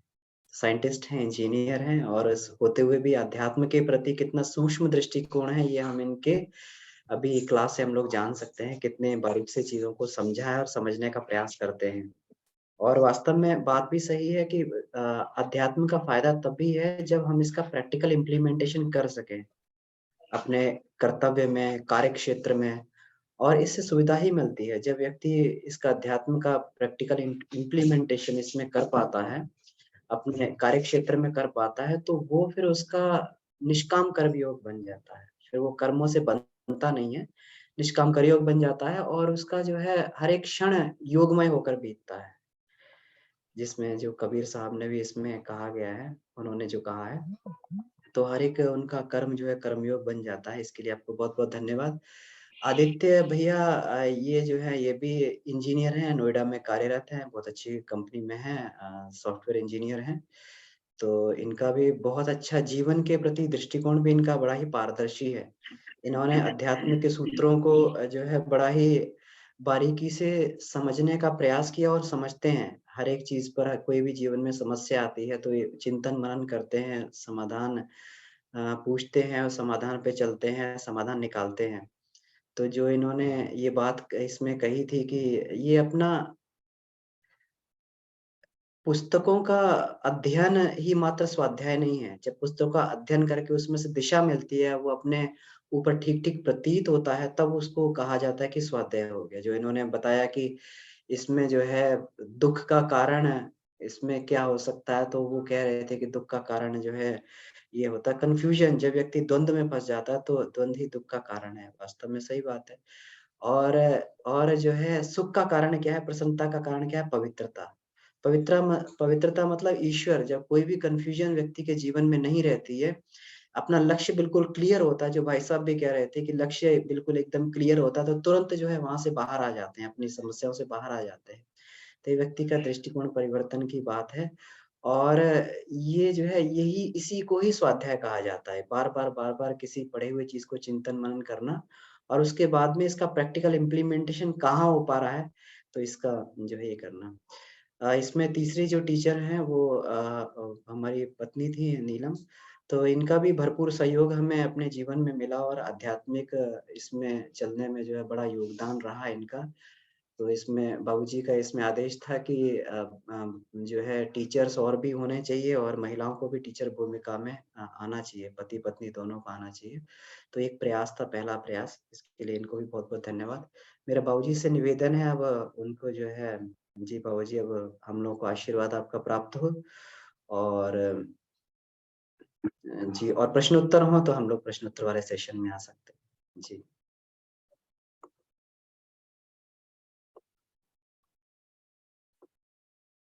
जी मन जी प्रणाम, आशीष जी को बाबूजी। प्रणाम, आदित्य जी को प्रणाम, निखिल जी को प्रणाम, सभी पार्टिसिपेंट्स को प्रणाम। देखिए ये एक कितना अच्छा लग रहा है कि रिसर्च स्कॉलरों में सब वैज्ञानिक स्तर के हैं, साइंटिस्ट हैं, अपने पदों पर रहते हुए घर परिवार का संचालन करते हुए चेतना के क्षेत्र में भी खोज करना, अपने व्यक्तित्व में ले आना और अपने को अपने क्षेत्र में एक प्रकाश स्तंभ के रूप में, एक जिसे कहा जा सकता है कि आदर्श के रूप में भी प्रस्तुत करना, ये युग ऋषि पूज्य गुरुदेव की साधना का ब्रह्म बीज फलता फूलता दिख रहा है। तो इससे बहुत प्रसन्नता होती है। तो जितने भी रिसर्च और स्कॉलर्स इस चेतना के क्षेत्र में रिसर्च में पंचकोशों में जुड़े हैं, हम सब लोग और गहराई और जाते हैं और धीरे धीरे जैसे जैसे एडप्टेशन हो जाएगा। यानी कि जो गायत्री स्मृति शब्द है, जैसे आज तो स्मृतियां स्मरण रखने की ही चीज होती है। याद रखो कि इन रास्तों पर हम चल रहे हैं कि नहीं। ये मंत्र ही आदेश देता है। मंत्र यानी मंत्रणा, परामर्श। वेद के जितने भी मंत्र हैं एक परामर्श देते हैं मनुष्यों के लिए, इस सृष्टि के संचालन हमको कैसे करनी है। सारा संसार बना दिया ईश्वर ने, एक पसारा, तो उसका कुछ मैनुअल भी बनाया होगा कि इसको कैसे चलाया जाए। और चलाने के लिए जो सबसे बढ़िया उपकरण है ह्यूमन बॉडी होता है अपने भीतर में। तो चेतना सारे पदार्थ को चलाती है और चेतना का पुंज आदमी लेकर के बैठा हुआ भीतर में आत्मसत्ता है, साथ ही पांचों कोष हैं। वो चेतना को इतना बढ़िया से स्वीकार कर लेते हैं, यदि रिफाइंड कर लें तो उसको बाहर फेंकने में, प्रोजेक्ट करने में, सृष्टि को हैंडल करने में कोई दिक्कत नहीं आती। तो ये होता है कि आदर्श कर्तृत्व और व्यक्तित्व में गायत्री महामंत्र के जो संकेत है उसको हम जीवन धारण करें। हम चाहेंगे कि प्रश्नोत्तरी में हम लोग आए और ये स्मृति से जुड़ा हुआ कोई भी प्रश्न हो उसको करें आचार संहिताओं से। अब इसमें जो लिया गया था, जैसे मान लीजिए कि ब्राह्मण क्षत्रिय वैश्य का स्वरूप दिया गया, तत्सवी 3 है, दूर है, उसमें श्रमिक वर्ग के लिया था। तो राष्ट्र की सुरक्षा में यदि हम देखें तो 3 विंग बहुत महत्वपूर्ण काम करते हैं। एक है ज्ञान परख, जो अध्यात्म ज्ञान का वो खेती करे और उसके द्वारा हम मनुष्यों को इसमें आगे बढ़ाएं करने। तो जो ज्ञान का यानी शिक्षा संवर्ग को संभालता है, शिक्षा क्षेत्र, वो सभी ब्राह्मण संज्ञक, उन्हें विशेष ध्यान देना चाहिए कि टीचर गलती करेगा तो सारे छात्र और सारा गड़बड़ा जाएगा। मुख कहा गया है, ब्राह्मण से मुखवादी इंजन होता है। गुरुदेव ने तो कहा है कि जो इंटेलेक्चुअल वर्ग होते हैं वो अंधड़ तूफान होते हैं, वो जिधर चलेंगे समाज उसी को फॉलो करेगा, जो पहनेंगे करेंगे वैसे ही उधर चलेगा। इसलिए उन्हें संभल करके अपने आप को रखना चाहिए, क्योंकि वो सिर्फ डब्बा भर नहीं है, उनको हरकतों को, उठने बैठने, खाने पीने, उसको लोग समाज देखता है, लोग वो करते हैं। तो इसलिए कहा कि शिक्षा क्षेत्र है, ज्ञान का क्षेत्र है, वो बहुत ही शिरोमणि होना चाहिए। लेकिन ये वो बात बनती है कि यदि हम रिसर्च स्कॉलर आत्मिकी में नहीं पहुंच पाए तो अब रह गया कि राष्ट्र को सुरक्षा देने में तो हम जा सकते हैं, न्यायपालिका में जा सकते हैं, डिफेंस में, पुलिस प्रशासन, ये सब जो बातें हम देख ले रहे हैं सब। तो उस तरीके की इस बात में जाने वाले जितने विंग हैं, तो उनका काम होता है कि हम जिस विंग में आए हैं तो हमको संरक्षण देना है। किसका? कल्चरल का, जो होता है ना, एजुकेशनल एंड कल्चरल डिसऑर्डर ना। राष्ट्र में शिक्षा का स्तर मत गिरे कभी, और साथ ही साथ में सांस्कृतिक स्तर न गिरे। बल बढ़ गया और उदंड बढ़ गया तो इसलिए इसको रोक सकता हुआ है कि उग्रवाद, आतंकवाद से हमें रोकना है। समाज में सबको, कमजोर वर्ग को भी आगे बढ़ने के लिए हमें हिम्मत देनी है, बुस्टअप करना है। जो आगे बढ़ गए उनको और प्रमोट करें, जो पीछे रह गए उनको भी तो उठाने के लिए एक वक्त जरूरत पड़ेगी। ये जजमेंट के लिए आदमी दर दर भटकते रहता है, कौन क्या करता है। हर व्यक्ति में इसमें चाहिए कि जो थोड़ा सा अपने आप को देखते हैं कि हम प्रभावी हैं, पद है, योग्यता है, वो लगा ये साक्षर कहता है। तो ये यूनिवर्सल आर्ट ऑफ लिविंग है ये। तो गायत्री स्मृति था नहीं पीछे, तो अन्य स्मृतियों के आधार पर लोग चलते थे, पराशर स्मृति, गौतम सिंह, मनुष्य स्मृति, यही एक ऐसा यूनिवर्सल स्मृति जो गुरुदेव ने अपने तप से ढूंढ निकाला और ले आया। ये त्रिकाला बाधित है, ये काल खंड से प्रभावित नहीं होने वाला है गायत्री महामंत्र का जो स्मृति है। तो ये अजूबा चीज मिल गया है इस गायत्री महाविज्ञान में। तो हर गायत्री साधक के लिए कि 24 अक्षर है, उसके जो निर्देश दिया गया ये करें, अपने में ले आए। फाइनेंस डिपार्टमेंट में जितने लगे हुए हैं, बिजनेस मैनेजमेंट, व्यवसाय, इन सब विसंज्ञक होते हैं। प्रोडक्शन सबको जरूरी है, भीख मांगकर हम ना खाएं। ज्ञानी हो तो कहीं हो तो लोक सेवी भी बने और खुद उपार्जन करें।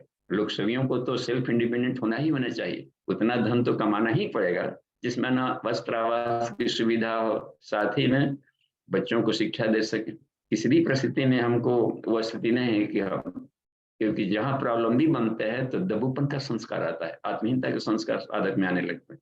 तो ये वाले से बचाव की जरूरत पड़ती है। सामने रहते हुए भी वो सारे बुद्धिजीवी वर्ग जो शिरोमणि थे महाभारत में, वो सिर्फ मुक्त दर्शक बन के देख रहे थे, दुर्गति भुगतनी पड़ी। ये है उसमें रहता है, क्यों को सब परावलंबी बन गए, वेतन भोगी के शिक्षक बन के रह गए थे और वो जाकर कुधार नहीं खाकर बने। इसी तरीके से हम उसमें दिया गया है वी का श्रमिक वर्ग, हर व्यक्ति को मेहनत करनी पड़ेगी। चाहे स्टूडेंट हो, मेहनत नहीं कर रहा है, श्रम नहीं है तो पास नहीं करेगा। अभ्यास नहीं करना होता तो श्रम हर जगह आधार बनता है, बेस कहता है। इसलिए शूद्र को पैर कहा दिया। पैर मतलब जाति पात से नहीं लेना है कि तुम नीचे हो और घटिया। श्रम ही आधार होता है राष्ट्र का। जो श्रम को हल्के नजर से देखते हैं वो राष्ट्र पंगु हो जाता है। कल राजा जनक जैसे लोग भी हल चलाते थे अपना पेट भरने के। तो ये इसमें यूनिवर्सल आर्ट ऑफ लिविंग है। तो अमन जी, हम चाहेंगे कि प्रश्नोत्तरी को महत्व दिया जाए। जी जी जी बाबू जी, तो इसमें चैट में प्रश्न पूछ सकते हैं या फिर अपना हैंड रेज कर सकते हैं। जी जी दीदी, मैं आपको अनम्यूट कर रहा हूँ। आशा देवी दीदी जी। प्रणाम पिताजी। पिताजी, ये गायत्री स्मृति का पहला वाला जो श्लोक है, भूर्भुवः स्वः त्रैलोक्यः व्याप्तम् ओम ब्रह्म तेजस्वी, तो जो इस भाव को रखते हैं, और दूसरा श्लोक है तत्पर। तो जो व्यक्ति किन्हीं से कोई कार्यक्रम करवाते हैं तो पहला वाला अक्षर रख करके जो कार्यक्रम करवाते हैं, और जो व्यक्ति दूसरा वाला अक्षर को ध्यान में रख करके वैसे व्यक्ति से जो कार्यक्रम करवाते हैं, संस्कार वगैरह, तो दोनों में कौन अच्छा होगा और किसे उसका क्या प्रभाव पड़ेगा? ये प्रश्न स्पष्ट नहीं हो पा रहा है, फिर भी देखिए एक बात, गायत्री स्मृति को हिंदी में यदि लिखा जाए एक लाइन में तो वो युग निर्माण सत्संकल्प बन जाता है। पहला वाला जो है युग ऋषि ने दिया कि अगले दिनों पूरे विश्व को इनमें से फॉलो करना ही करना पड़ेगा, नहीं तो वो प्रकृति उनको किसी न किसी सही सिस्टम से बाहर निकाल देंगे। ये परिवर्तन चल रहा है। इसलिए पहला सत्संकल्प पाठ का देखिए पहला वाक्य क्या दिया है गुरुदेव ने, ईश्वर को हम सर्वव्यापी मानकर उसके अनुशासन को स्वीकारेंगे। इसी को तो इसमें सूत्रबद्ध कहा गया है, ओम भूर्भुवः स्वः त्रैलोक्यः व्याप्तम् ओम ब्रह्म तेजस्वी स एव तत्तत् ज्ञानी यस्तद्वेति विचक्षणः, वही असली ज्ञानी बनता है। तो ये आचार संहिता इसमें बनती है, उसी में से वर्णियम है वरक्षण महिलाओं के लिए, उसमें भी नर और नारी आपस में पवित्र दृष्टि रखेंगे। उसी सूत्र को केवल संस्कृत में लिखा जाता है तो लगता है कि ये किसी खास भाषा को इसको फैलाया जाए, उसका सिर्फ हिंदी रूपांतरण कर दिया गया है, 18 सूत्रों में उसको समेट दिया गया है सारी चीजों को। तो हम उसको अपने जीवन में उतारेंगे तो खुद युग सैनिक भी बन सकते हैं, युग सृजता भी बन सकते हैं। तो कोई भी हम कोई कार्यक्रम हो या खुद का हो या खुद के डेली रूटीन हो, इन सूत्रों पर आधारित होनी चाहिए तो फायदे में रहेंगे। जी नहीं पिताजी, मेरा ये पूछना था कि जब कोई किन्हीं के मन में ये भाव है कि ईश्वर तो सब जगह है तो किन्हीं व्यक्ति से कोई कार्यक्रम करवा लिए, और दूसरे मनुष्य को ये रहा कि नहीं, ये किन्हीं खास व्यक्ति इनके पास ज्यादा योग्यता है, तो इनसे हम और कोई कार्यक्रम करवावे, तो वो दोनों का क्या प्रभाव पड़ेगा उस कार्यक्रम पे, ये हम मतलब संस्कार वगैरह पे या कोई हाँ। पूजा पाठ पे, तो ये जानना चाह रहे थे। अब देखिए, जैसे मान लीजिए कि नेतृत्व करना है ज्ञान का, उसमें देखना जाना चाहिए कि तत्अक्षर का गुण इसमें है कि नहीं। चाहे किसी से नहीं करा लेंगे, अभ्यासपीठ पर बैठाना है, लेकिन वो तत्व ज्ञानी है कि नहीं, विद्वान है कि नहीं, और तपस्वी है कि नहीं, चरित्र चिंतन व्यवहार का धनी है कि नहीं, तभी हम व्यासपीठ पर उसको बैठाना। तो ये इसलिए इसमें एक मानदंड भी दे दिया गया है, नहीं तो जाकर के पॉल्यूशन फैला देगा वहां पर जाकर, प्रदूषण, क्योंकि सारा संसार अभिव्यक्ति पर चल रहा है। इसी शब्द का गलत इंटरप्रिटेशन कर देगा तो गड़बड़ा जाएगी। तो इसलिए उसमें योग्यता का भी मानदंड इसमें दिया गया है, उनका फील्ड है, इस तरह के आदमी इस कार्य में सफल होंगे तो पूरे विश्व को बढ़िया से चलाएंगे। ठीक है, धन्यवाद। आगे देखते हैं। छोटा सा प्रश्न है। प्रणाम पिताजी। कोई जान जी।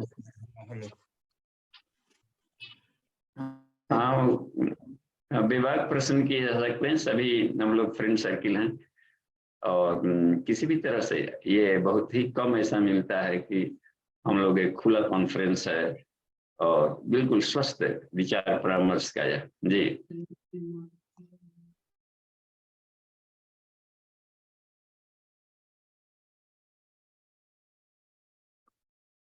तो अमन जी, चैटिंग में भी कोई प्रश्न नहीं है? चैटिंग में कोई प्रश्न नहीं है बाबूजी। तो 16 मिनट बच रहा है, इसमें क्या करें हम लोग, मौन मानसिक इसमें करें? नहीं बाबूजी, एक प्रश्न मेरा था इसमें। ऋग्वेद में एक श्लोक आता है, ऋचा अक्षरे परम व्योमम, कि ऋचा जो होती है परम व्योम में रहती है, और जो उसके देवत्व को नहीं जानता है उस पर वो प्रकट नहीं होती है। तो इस श्लोक में मतलब क्या, इसका मतलब ये है कि सारी ऋचाएं अपने आप को बंद रखती हैं, और जब तक उसके देवत्व वाले पक्ष को नहीं समझाया तब तक वो प्रकट नहीं होती है। तो इसको और विस्तृत रूप से कैसे जाना जा सकता है? देखिए अमन जी, हर एक मंत्र का देखे होंगे एक देवता होता है, उसके ऋषि होते हैं, देवता होता है, तो उसका देवता यानी सब्जेक्ट, ये तो मालूम हो कि जो मंत्र बोल रहे हैं वो हमें क्या देगा, वो उसके तो तभी जाकर वो फल मिलेगा। मंत्र कहीं बड़बड़ा रहे हैं, कहीं कुछ कर रहे हैं, पूछ दिया जाए कि अच्छा पंडित जी, आचार्य जी, आप ये मंत्र बोले, इसका क्या अर्थ होता है? नहीं, अर्थ तो नहीं मालूम है। तब संस्कृत के गवैया एक संगीतकार बुला के लाए थे आप, तो ये मालूम होना चाहिए कि हम इस मंत्रों का अर्थ क्या है, भाव क्या है, ऋषि क्या है, और ऋषि को इसलिए जानना जरूरी होता है कि किसने रिसर्च किया। तो जो रिसर्च स्कॉलर होता है, क्योंकि हर मंत्र के अनंत अर्थ होंगे, अनंत अर्थों में उन अर्थों को लेकर चलता है जो ऋषि उसके उस सब्जेक्ट का ज्ञाता होता है, तो उनको उस अर्थ में हम लेंगे। जैसे सबसे बढ़िया उदाहरण ये बनता है, जमदग्नि ऋषि ने गाय का मंत्र जिसका हम लोग पूजन करते हैं, माता रुद्राणाम दुहिता वशुनाम स्वसा आदित्य नाम अमृत सनाभि, तो यहाँ पर गाय जानवर से नहीं लिया गया, यहाँ पर गाय ब्रह्म विद्या से लिया गया है। ये अहिंसक है ब्रह्म विद्या, इसकी रक्षा की जानी चाहिए। और यदि ब्रह्म ज्ञान ही मर गया तो सारी सृष्टि में जानवर ही जानवर, पशु पशु बन जाएगा आदमी। तो इसमें कहा गया है जितने से लगे, और चूंकि यह एक पशुओं में एक ऐसा है जिसमें प्राण का रक्षक का अधिक गुण है, इसलिए उसका नाम भी गाय रख दिया गया। सूर्य को भी गौ कहा गया है, गोलक, जो प्राण की वर्षा लगातार करते रहते हैं। तो वशो पवित्रमसि सतधारम, देखिए अनंत सहस्रधारम, विविध तरह की किरणों की वर्षा से सृष्टि को सींचते रहते हैं। तो जहां से ये प्राण का उद्गम है ये करने का, तो हमें ये जब तक से नहीं जानकारी होगी तो लाभ कम मिलेगा। तो बैकग्राउंड को मालूम होना चाहिए कि कौन प्रेरित कौन कर रहा है, उसी को प्राण कहते हैं। क्योंकि प्राण दिखता नहीं है, बैकग्राउंड में रहता है, बॉडी हलचल कर रहा है, लेकिन प्राण के माध्यम से कर रहा है, प्राण इसको चला रहा है। इस शरीर में से प्राण निकला तो सारे अंग अवयव सब मुरझा गए थे, हर एक एक अंगों को देवता कहेंगे, देवताओं के भी शक्ति को प्राण कहा गया। तो इसलिए कहा जाता है प्राण, यानी गायत्री को जगताम जननी कहा गया है, यानी प्राण ही सारे सृष्टि को प्रसवित करती है, प्राण ही विलीन कर लेता है, इसलिए उसका एक नाम है अत्ता। अत्ता से अत्रि बना है, और उसका ये मतलब होता है कि सारी सृष्टि को खा लेता है प्राण अपने आप में। तो इस तरीके से बैकग्राउंड मालूम होगा तो आनंद आ जाएगा हर मंत्रों का। गजब है ये वेद के जो ऋचाएं होती हैं। जी जी बाबूजी धन्यवाद। अभी एक और, हाँ, रूपा दीदी का हैंड रेज है।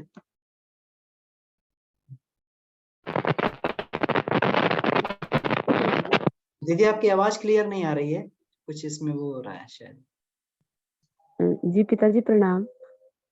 जी प्रणाम। पिताजी, साधना खंड से महो उपनिषद से एक मन में वो द्वंद्व भाव चल रहा है।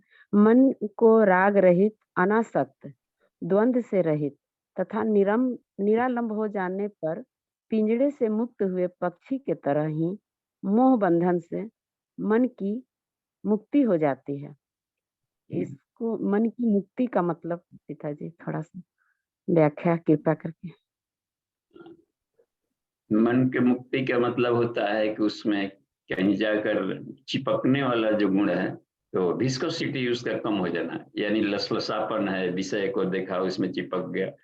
अपने मन को यदि समष्टि मन से हम जोड़ दें, ईश्वर का मन, तो वो किसी के साथ चिपकता नहीं और हर एक के साथ में घुला हुआ रहता है। देखते हैं कितनी कमाल की बात।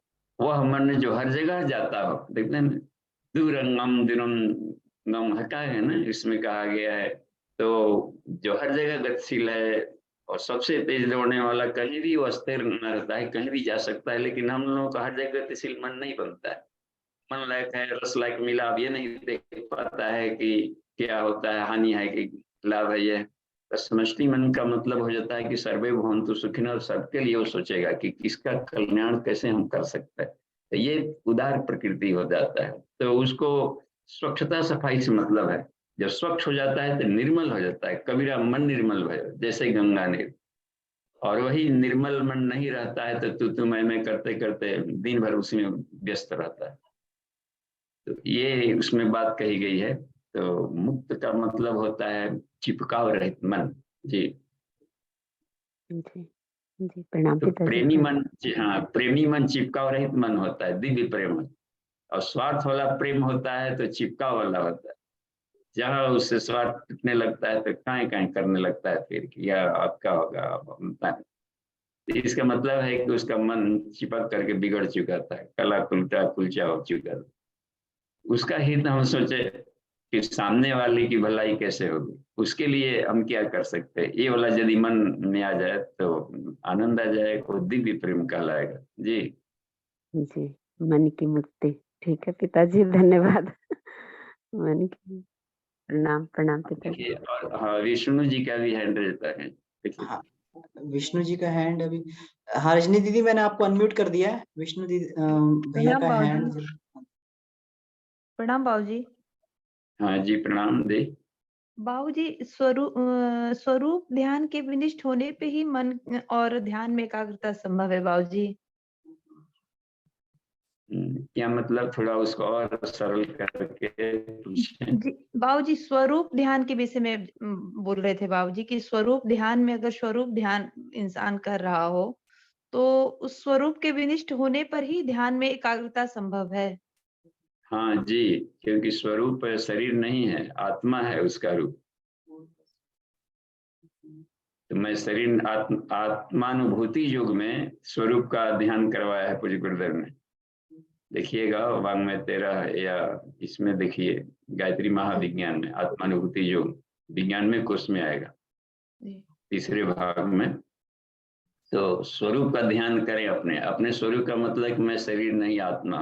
तो आत्मा का जब ध्यान करेंगे तो सारा शरीर नीलाकाश है और आत्मा के पास सामर्थ्य अधिक है, दयालु है, सत्य है, कितना बढ़िया है, शांतिमय है, आनंदमय है। तो जो शांतिमय और आनंद में मेरा मूल स्वरूप है, मैं कहाँ टेंशन में आ गया। टेंशन किसी कहीं और से टेंशन की वर्षा होगी, लेकिन मैं इसे नहीं विकृत होता। तो जहां भी थोड़ा सा परेशानी हो अपने अपने स्वरूप का ध्यान कर लीजिए। तो इसी को सोहम साधना भी कहा जाता है। तो हम कि मैं ये नहीं हूँ, मैं तो मैं कहाँ तरीके के पकड़े में टेंशन में आ गया, देखते हैं इसमें या परेशानी में या ये हो गया, मैं तो ईश्वर का अंश हूँ। और ये तो जैसे जैसे अपने स्वरूप का ध्यान विस्मृति होता है तो कष्ट होता है, आत्मस्मृति आ गया तो तुरंत ही एक सेकंड भी नहीं लगेगा फ्रेश होने में। जी जी जी जी, प्रणाम बाबूजी। जी प्रणाम। आर के गोयल जी। हाँ जी बाबूजी। अच्छा बाबूजी, रजनी दीदी का जो प्रश्न था उसमें क्या ऐसा भी सोच सकते हैं कि जैसे उन्होंने बोला स्वरूप का ध्यान नष्ट होने से मन एकाग्र होता है ध्यान में, तो जैसे इसमें महर्षि पतंजलि ने निर्विकल्प और सविकल्प समाधि के लिए बोला है, तो सविकल्प का मतलब हो गया कि किसी एक वस्तु की आकृति को जो है मन में रखकर ध्यान करना, और फिर निर्विकल्प जब उसमें आगे व्यक्ति आगे बढ़ता है तो फिर वो स्वरूप भी नष्ट हो जाता है जिस चीज को लेके आगे बढ़ रहा था, तो फिर वो एक्चुअल वो उस ध्यान वाली स्थिति में चला जाता है जहाँ पे कोई भी विकल्प का सहारा नहीं लेना पड़ता उसको।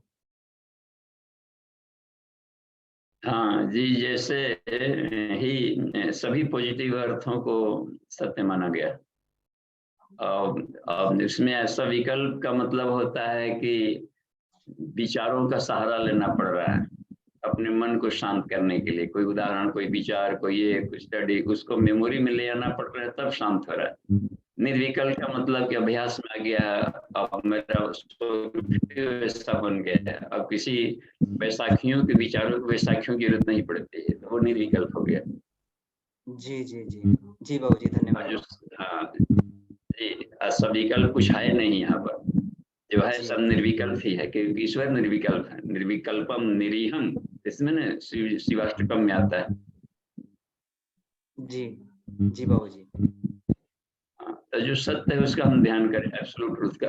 नकली का ध्यान करके भी हम क्या कर पाएंगे, समय की बर्बादी हो गया। इसलिए साइंस इसीलिए बनाया गया है कि एब्सोल्यूट ट्रुथ की खोज करो।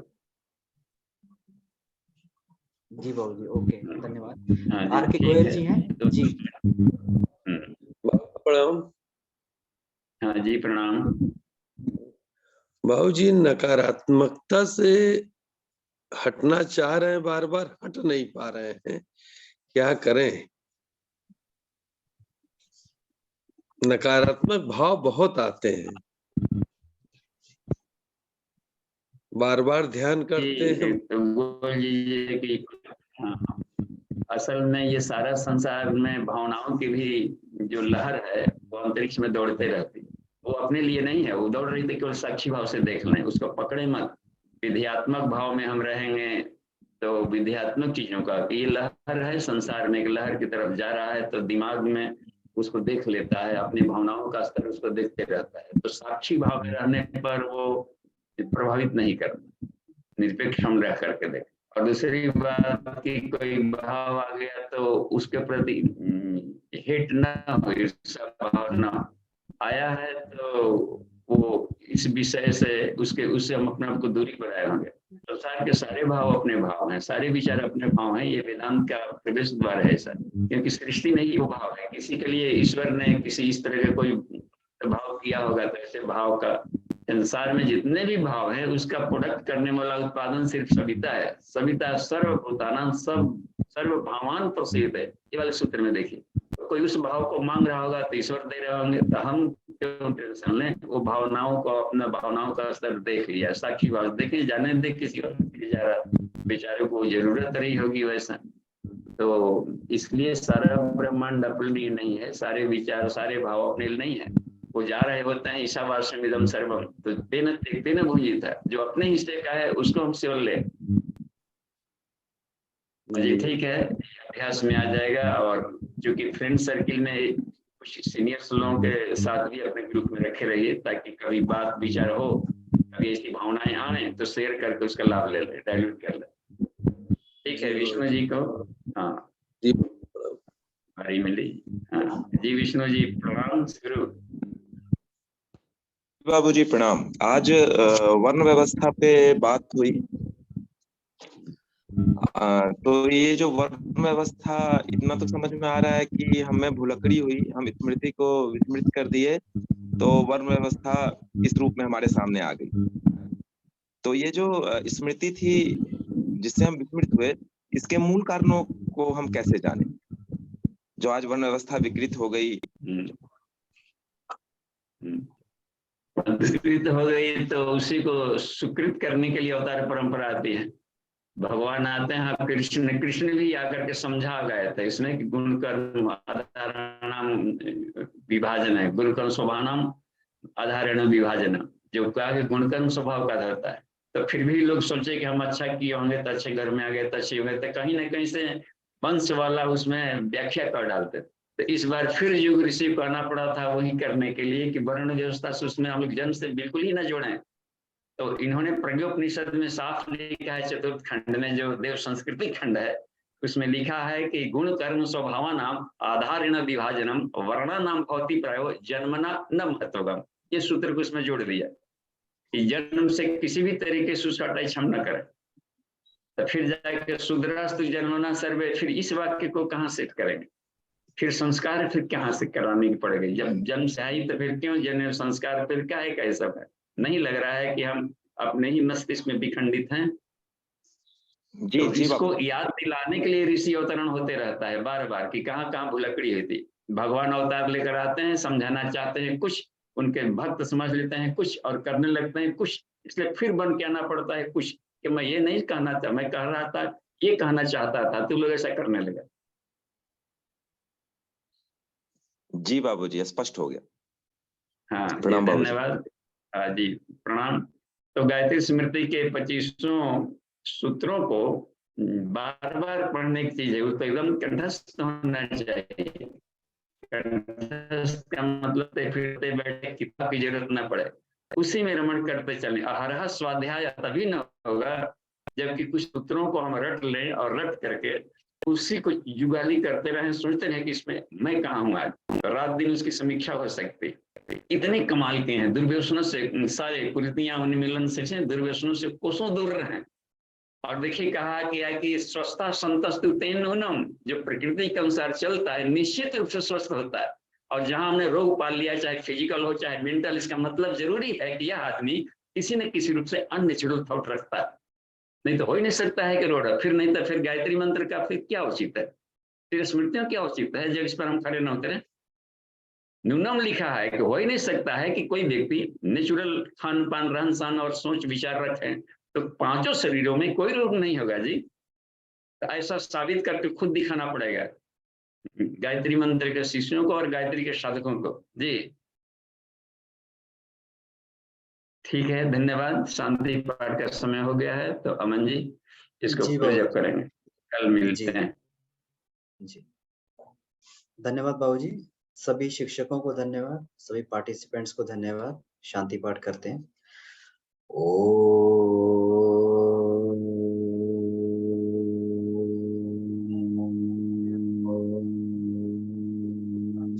शांति शांति शांति समाप्त।